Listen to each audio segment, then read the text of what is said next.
bamwita Mugisha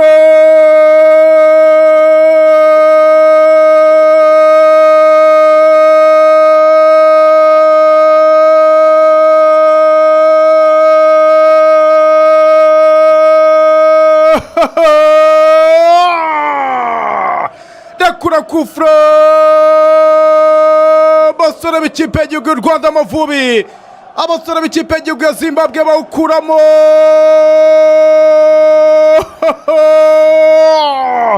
ugarukira Mugisha Gilbert hariyo inyuma ya Sirifasi, inyuma y'urubuga rw'amahina, rekura inkuba, rekura gari ya moshi yihuta, rekura umurabyo kabisa, rekura isho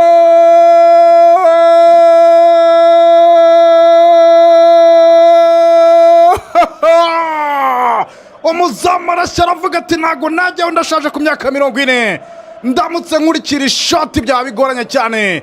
Gilbert w'Abanyarwanda fungura amazamu hano, ikipe y'igihugu y'u Rwanda kimwe Zimbabwe ubusa kabisa.